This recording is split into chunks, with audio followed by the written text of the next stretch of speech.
everyone, you reach Chronicles of the Gray Hair Diva. If this is your first time, welcome. If not, welcome back. For all of you out there, hit that subscribe button and the notification bell so that every time I upload a video, you will be notified. Hit the like button, chat with me in the comments, and when I get an opportunity, I will chat back. And share my video with your friends and family so that they can come to my channel and get to know me also. I'm here today with a video on Wendy Williams, the Wells Fargo debacle, and how the fact that a court appointed a guardian over Wendy Williams' finances. Wendy Williams, as per her lawyer, is not happy about this. She also is claiming that she's still going to come back to the Wendy Williams show, even though the Wendy Williams show is going to be gone. Would like to have a sit down with Sherri Shepherd, and was very upset because today the promos for Sherri Shepherd's show dropped, right? So let's get back to this whole financial situation and the court ordering a guardian over her money. Here are my thoughts. First of all, it's kind of shocking to me that Wendy Williams seems to have all of her funds located in just Wells Fargo Bank institution. Now listen, I'm a little person here. I have nowhere near, I assure you, nowhere near the money that Wendy Williams has. And I have more than one bank account in a different financial institutions, okay? I actually have a bank account at Wells Fargo. It's my account that I use, like, before the pandemic. It was my account that I would use to go to the movies, go out to dinner. It was kind of my discretionary, I used to call it like play money account. So I had that money separate.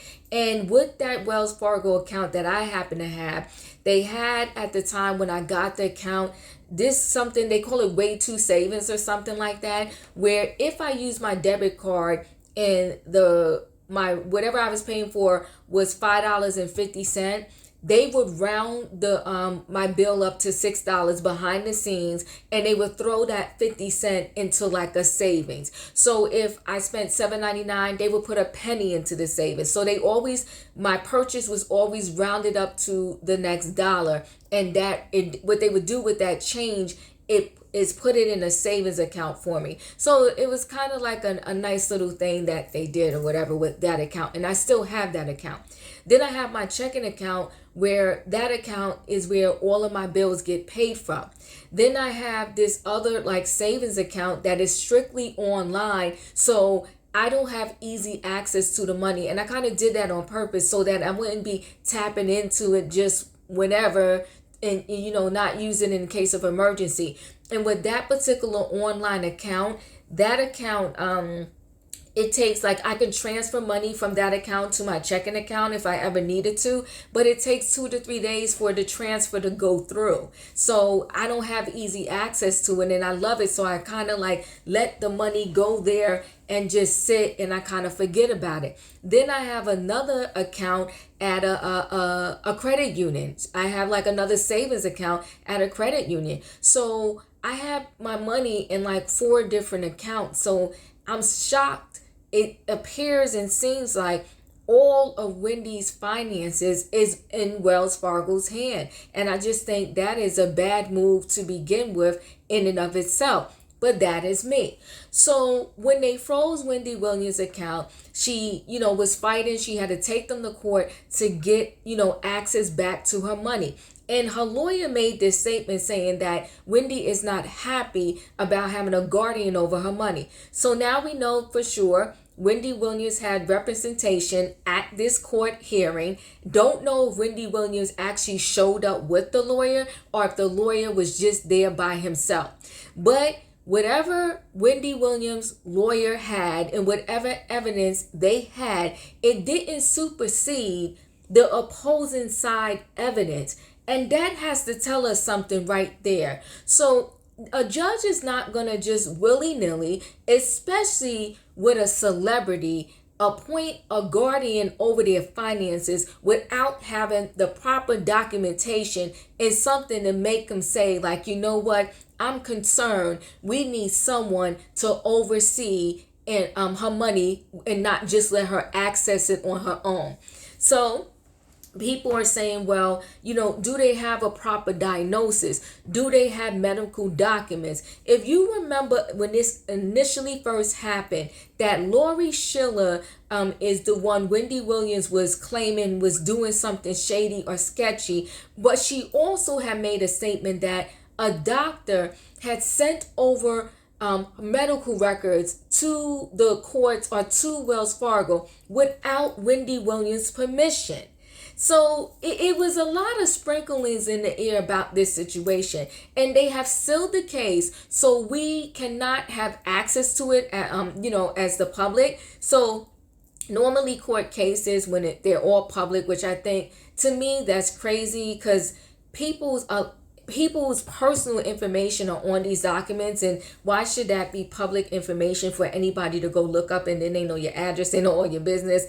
I don't know. I think it's insanity, but that is public information. But the public can't get to this because they sealed it. I think they sealed it for a lot of reasons. One, because she's a celebrity. Two, because I do believe there's probably some medical documentation that judge used to make his decision, and they don't want that to get out to the public. I really feel that way. I don't feel like a judge would just, without the proper evidence, especially Wendy has her lawyer there, and especially Wendy has stated over and over again she wants to handle her own money and have access to her own money. This tells me that the opposing side had enough to show that judge that they said, you know what, we need someone to oversee this so that Wendy does not get taken advantage of and someone steals all of her money.